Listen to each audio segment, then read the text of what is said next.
Saya Sandiaga Salahuddin Uno, Menteri Pariwisata dan Ekonomi Kreatif Republik Indonesia, sangat bersemangat dan bahagia hari ini karena telah hadir salah satu lembaga pusat pelatihan Laundryversity yang saya harapkan bisa tumbuh dan berkembang, terutama mendukung SDM laundry menjadi pelaku usaha yang giat, amanah, dan berkualitas. Saya mengucapkan selamat atas dibukanya Laundryversity. Dengan kehadiran Laundryversity diharapkan SDM laundry dapat meningkatkan kesejahteraan, lapangan kerja rekan-rekan kita yang bergerak di bidang usaha laundry. Yuk, sama-sama kita dukung dan kerja keras agar pelatihan seperti ini dapat merata di seluruh Indonesia dan rekan-rekan kita menjadi lebih berkompeten dalam bidang masing-masing. Amin, amin, ya rabbal alamin.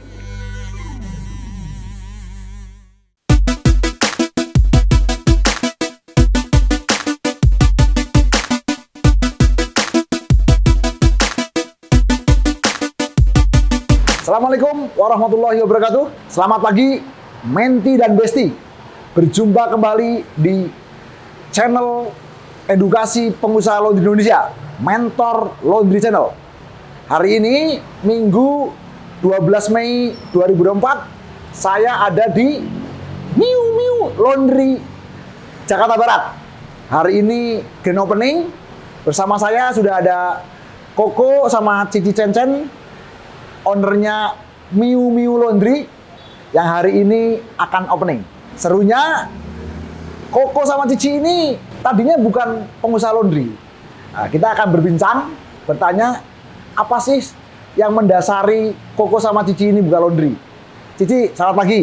Ya, pagi Pak. Cici, gimana jadi ceritakan kok tahu-tahu buka usaha laundry itu dari mana inspirasinya, Ci? Ya, jadi pertamanya begini, saya tuh suka laundry. Cuma sekitar sini belum terlalu banyak laundry. Jadi kalau waktu pertama Pak, Ya. saya laundry masih on time Pak. Masih on time? Masih on time, Naro Pak. jadinya pas gitu ya? Iya, Ya. jadinya pas. Tapi makin lama saya makin antri Pak. Makin antri. Makin antri. Terus saya bilang sama suami saya, aduh cucian saya tuh makin lama ya. Jadi saya pikir, oh apa lebih bagus saya buka laundry gitu sendiri Pak. Jadi saya bisa cuci gratis, maksudnya begitu pertama. Oh gitu, jadi inspirasi datang karena dari kekecewaan gitu ya? Betul Pak, iya. Terus, Ya, teman-teman, jadi kalau laundrynya sudah banyak mengecewakan pelanggan, akhirnya apa? Pelanggannya buka sendiri. Ini buktinya. Lanjut Ci, gimana? ya, terus karena saya belum pernah bisnis, karena saya ibu rumah tangga, saya ada satu ketakutan juga Pak. Ya, Ya, baru mau mulai pikir nanti nggak ada karyawannya, nanti gimana SOP-nya, Ya. sama ini itu banyak pikiran gitu. Terus tiba-tiba dari internet saya muncul tuh Pak. muncul. Iya, saya nggak tahu kenapa Pak. Muncul, tek, gitu. Oh ada Bapak gitu, seminar gitu kan. Baik. Saya pikir, oh apa saya coba-coba dulu supaya saya tahu gimana prosesnya. Dan Ya. waktu itu saya ikut seminar yang di Depok Pak. Seminar Laundry Revolution yang di Depok. Betul Pak. Baik, di Depok. ikut seminar, terus ikut kelasnya Ci ya? Ikut kelasnya juga. Baik. Kelas lanjutannya juga. Setelah itu saya bilang sama dia, oh kalau ada yang bimbing, saya berani gitu. Karena dari Bapak kan ada bimbingan mentor selama 1 bulan, itu yang buat saya berani Pak. Ya, jadi saya juga sudah berkomitmen, saya akan mengajarkan ilmu laundry kepada siapapun selama masih orang Indonesia. Saya nggak akan melihat Anda sukunya apa, agamanya apa, rasnya apa, semua saya ajarin. Nah ini Cici disupport sama Kokonya ya kok ya. Iya. Jadi kalau pebisnis yang berhasil itu biasanya apa? Suami istri kompak. Ini contohnya. Ya, suaminya yes, istrinya yes, kita tinggal tunggu ledakan omsetnya. Amin. Amin. Jadi kemudian setelah ikut seminar, ikut workshop Laundry Revolution, kemudian apa yang dilakukan oleh Cici? Saya sempat tanya dulu. Ke lain-lain dulu ya, perbandingan dulu ya. Ya. Ke lain-lain. Nah, saya nggak sebutin namanya. Ya, nggak apa-apa, nggak apa-apa. Ya, ke beberapa tempat juga. Ya.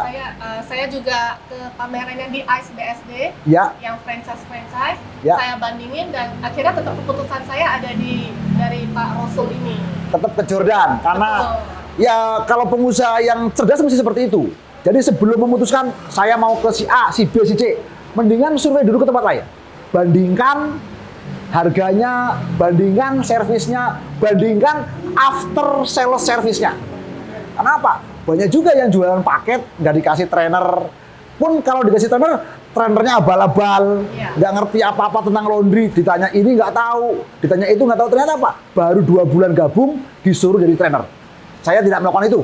Semua trainernya Laundiversity rata-rata adalah supervisor saya yang sudah berpengalaman di atas 3 tahun. Nanti Koko sama Cici boleh dikulitin tuh trainer saya. Nah, silakan ditanyain abahnya semua tentang mulai dari buka pintu, ngepel, ngelap, kemudian ngoperasiin mesin sampai manajemen. Ya pasti Mas Irwan berkompeten. Nanti kalau Mas Irwan nggak membuat jawaban yang membuat Cici puas, bisa ngontek ke saya atau ke Mas Akbar. Itu bentuk pendampingan yang akan saya lakukan. Jadi Cici nggak cuma 1 bulan ini toh, enggak. Boleh sharing dengan saya kapan-kapan boleh. Kalau ditelepon nggak ngangkat, berarti saya sedang seminar atau sedang kegiatan, di WA saja. Pas saya nggak sibuk, pasti saya balas. Sampai kapan? Sampai di antara kita siapa yang duluan. Nah itu Pak yang buat saya suka Pak, soalnya katanya akan seumur hidup. Iya, seumur hidup. Jadi boleh coba WA saya dibalas nggak, chat saya dibalas nggak. Kalau saya nggak dibalas di grup, pasti saya monitoring. Walaupun ada sekitar 1.400 grup WhatsApp bisnis, saya akan membalasin semuanya, saya akan memonitor semuanya. Saya dibantu sama Mas Akbar, sama Mas Septian, sama beberapa tim yang membantu menjawab kalau memang saya nggak menjawab. Intinya kita support full untuk Miu Laundry. Ini Miunya langsung datang nih. Nih, Miunya langsung datang. Ini namanya Miu nih. Ini yang jadi merek namanya ini Miu. Jadi seperti itu Ci. Kemudian selama dipasang, selama persiapan pre-opening, adakah review atau masukan buat kita? Kira-kira yang kurang apanya? Dari nanti kita bisa perbaiki. Nggak ada sih ya. Nggak ada sih. So far so good, Ya, aman ya? Ya Pak Akbar juga di WhatsAppin. Saya bilang Pak ini kan sama nih Pak, bisa datang nggak datang beliau ya Pak ya. Ya, jadi Sore datang ya Pak ya. kalau saya nggak mau cuman ngiklan atau membuat testimoni yang bagus-bagus, yang jelek pun juga harus saya terima. Karena apa? Itulah cermin saya. Kalau saya nggak ada cermin, saya nggak akan tahu. Sebenarnya pelanggan itu kecewa tapi nggak mau nyampein ke saya atau ke tim saya. Itu bagi saya no good. Semuanya harus tersampaikan dengan baik, tersalurkan dengan baik, dan terselesaikan dengan baik. Ya, kemudian Koko, apa sih Koko latar belakangnya selain buka laundry ini kok kalau boleh tahu? Apa ya?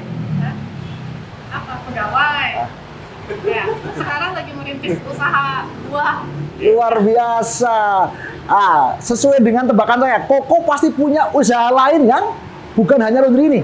Nah, makanya kalau kita ketemu seperti ini, biasanya saya ngobrol, nanti akan ada apa? Akan ada kolaborasi lanjutan. Apalagi yang bisa kita kerjakan bareng?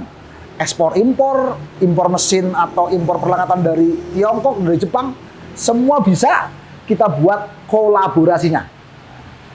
Itu adalah yang biasa kita lakukan di lapangan. Kemudian Cici sama Koko, harapannya apa nih dengan buka laundry ini? Harapannya, ayo buat usaha istri ya Pak. Toko laundry-nya bertambah. Toko laundry-nya bertambah, toko lainnya juga bertambah, cabangnya bertambah. Betul. Nanti saya ngomong nih, kalau udah 10 atau 5 cabang, Cici mesti perlu supervisor, perlu manajer kok ya. Ini udah ada yang mau invest Pak. Udah mau invest, luar biasa, tepuk tangan. Kalau orang bisnis seperti itu Pak, lihat peluang bagus, jalan, kita lihat nanti. Pasti nggak nyampe setahun, Cici pasti sudah buka cabang. Saya yakin, kenapa? Cici jaringannya banyak, punya teman-teman investor juga, dan itu akan membuat Miu menyalip di tikungan manapun. Serius. Ditunggu di Bali Pak, katanya cabang kedua Pak. Oh, cabang kedua di Bali. Baik, kita akan support. Laundiversity, Laundry Revolution akan support seluruh Indonesia. Jangankan Indonesia, Filipina, Thailand, Hong Kong, Korea pun kita buatin Ci. Nggak usah khawatir. Jaringan kita internasional. Bisa susul anak saya di Jepang Pak. Oke, silakan. Kalau perlu kita buka laundry di Jepang ya. Karena saya punya toko serba ada kayak minimarket. Itu di Jepang Pak, di Fukuoka. Itu jualannya ya makanan-makanan Indonesia. Jadi diaspora yang di Jepang rindu sambal terasi, pecel, itu semua ada di situ di Fukuoka. Namanya Kita Halal Mart. Kita Halal Mart. Ya, ada di Fukuoka. Itu juga konsepnya sama, crowdfunding, tapi kita buat untuk menyuplai atau mengobati rasa kangen diaspora yang ada di luar negeri. Betul. Baik, Koko sama Cicencen hari ini luar biasa. Saya doakan Miu Miu Laundry langsung omset, langsung profit, cicinya sehat, kokonya sehat, rezekinya tambah banyak. Amin. Jadi hari ini kita belajar banyak dari Cici Cencen sama Koko Sandi bagaimana seorang pengusaha bisa membuat diferensiasi usaha. Walaupun sudah punya usaha yang lain, sekarang membuka juga usaha laundry. Nah, teman-teman mesti tahu tuh. Makanya kalau usaha, kalau satu bagus, jangan terus di zona nyaman, tapi terus kembangkan potensi-potensi yang lainnya. Terus belajar agar terus banyak dapat ilmu, terus silaturahim agar terus banyak dapat solusi, dan terus action agar terus banyak dapat cuan. Mentor Laundry Channel, gaspol!